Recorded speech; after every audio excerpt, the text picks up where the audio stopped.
Excel bukan cuma soal angka dan rumus, tapi tentang bagaimana kita bisa bekerja lebih cerdas dan efisien. Di video ini, kita akan belajar bersama cara menginput dan mengolah nilai siswa di Excel, mulai dari penjumlahan, mencari nilai tertinggi dan terendah, rata-rata sampai membuat ranking dan menentukan siapa yang lulus atau tidak lulus, langkah demi langkah dengan penjelasan yang sederhana. Kalau kamu sedang belajar Excel dan ingin memperdalam penggunaan Excel di dunia pendidikan, video ini cocok banget buat kamu. Sebelum mulai, aku mau ucapin terima kasih banyak buat kamu yang udah klik video ini dan mau belajar bareng sama aku di sini. Selamat datang di ABU Journey, channel YouTube yang isinya penuh dengan hal-hal bermanfaat, mulai dari edukasi, tutorial, tips and trik, masak-masak, review, sampai video keseharian.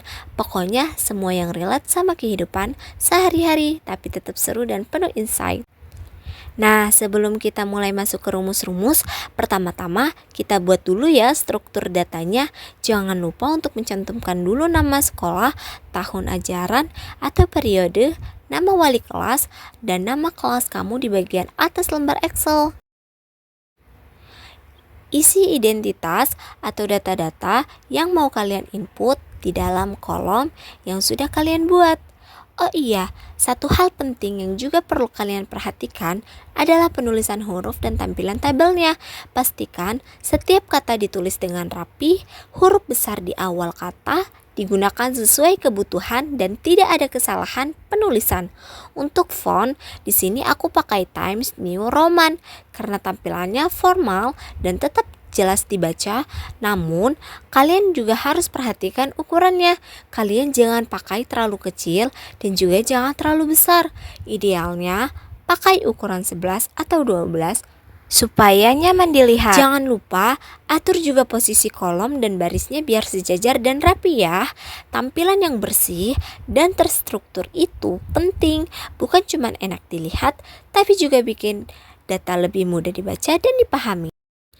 Oke teman-teman, sekarang kita masuk ke bagian rumus. Yang pertama ini adalah rumus sum untuk menjumlahkan.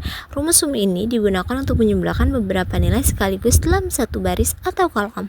Misalnya kamu menjumlahkan nilai tugas atau nilai keseluruhan dari siswa tersebut.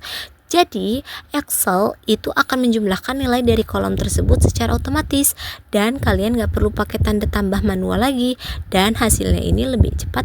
Kemudian rumus selanjutnya adalah rumus min untuk mencari nilai terendah.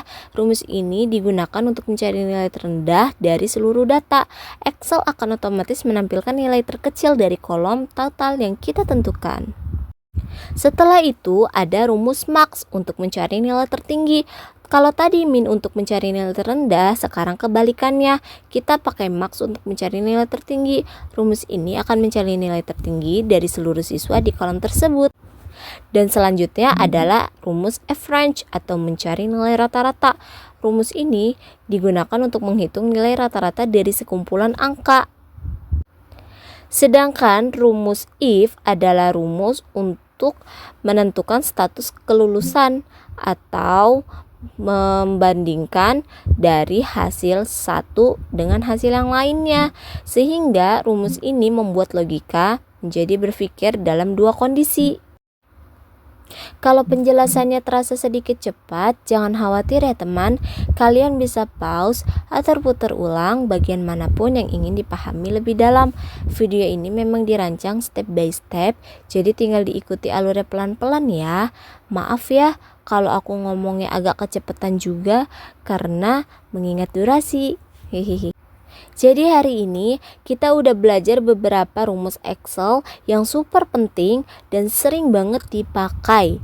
Ini adalah basic dari pembelajaran Excel kita pada hari ini. Yang pertama ada sum. Rumus ini digunakan untuk ngejumlahin data. Yang kedua ada average, kemudian ada max, min, dan if.